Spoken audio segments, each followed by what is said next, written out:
खुदा बाप, बेटे और रुल कुद्स के नाम से आमीन।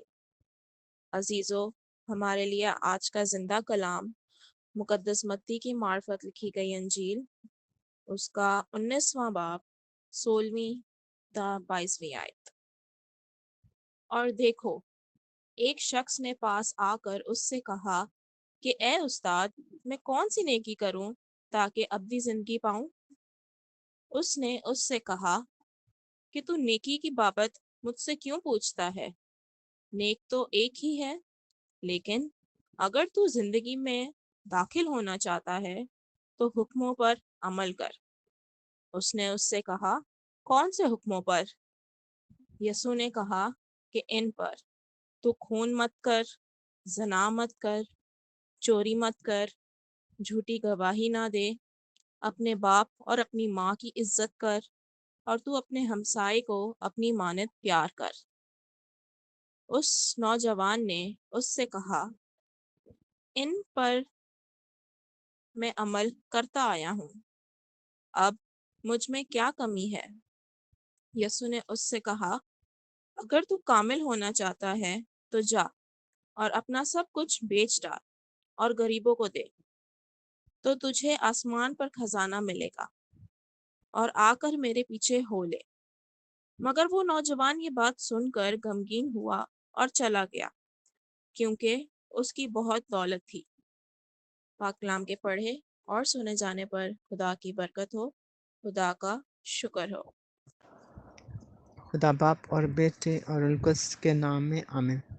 या खुदा कद मुतलिक बाप, हमें तौफीक अता कर कि हम दुनियावी दौलत के पीछे ना भागें, बल्कि हमेशा तेरे पीछे चलते रहें जो दौलत का सर चश्मा है। आमीन। ध्यानो ज्ञान।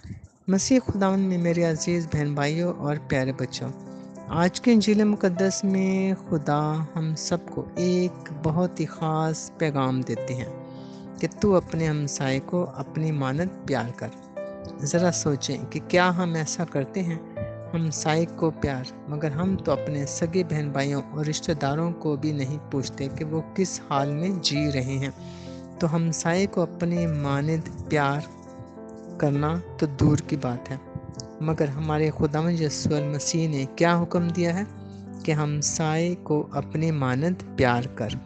ये हमारी मर्जी नहीं कि हमारा दिल करे तो हमसाए को अपनी मानद प्यार करेंगे। ये हुक्म है, हुक्म तो मानना ही है। ये 10 अहकाम का निचोड़ है। मसलन अगर हम हमसाए को अपनी मानद प्यार करेंगे तो ना हम किसी की चोरी करेंगे, ना किसी से झूठ बोलेंगे, ना किसी का खून करेंगे वगैरह। अब यहाँ कौन सी कहानी है? एक शख्स की। खुदावंद यीशु मसीह इस्लाह कर रहे हैं, यानी हमेशा की ज़िंदगी की तरफ ला रहे हैं। वो कौन शख्स था? मुकद्दस लूका के इंजील में भी देखते हैं 10 बाब 25 ता 37 आयात। हुक्म अज़ीम। यह शख्स आलम फ़कीह है और वो यीशु मसीह की आजमाइश कर रहा है, और वो उसमें पूछ रहा है कि मेरा हमसाया कौन है।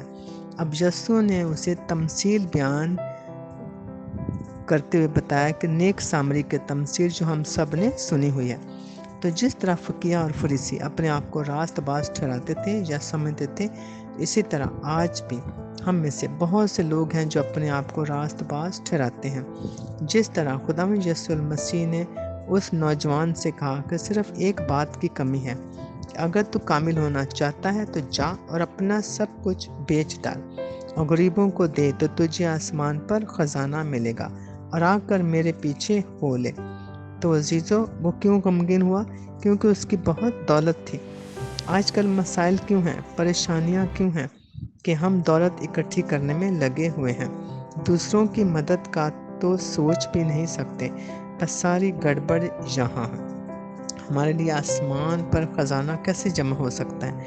हम ज़मीन पर दौलत जमा कर रहे हैं जो कि ख़त्म होने वाली चीज़ें हैं। दूसरों के लिए जो कुछ हम नेकी के काम करते हैं या दौलत देते हैं यानी मदद करते हैं, वो ख़जाना आसमान पर जमा करते हैं। इनके खुदाई सिफात क्या हैं? देना, दूसरों की मदद करना वगैरह। यीशु मसीह ने कहा कि और आकर मेरे पीछे हो ले। हम यीशु मसीह के पीछे तो नहीं जा रहे, हम तो दौलत के पीछे जा रहे हैं। اور جس کے ذریعے دولت آتی ہے اس کے پیچھے نہیں بھاگ رہے۔ تو عزیز بہن بھائیوں اور پیارے بچوں، ذرا آج سے یسوع المسیح کے پیچھے چلیں تو دولت خود ہمارے پیچھے آئے گی۔ آزمائش شرط ہے۔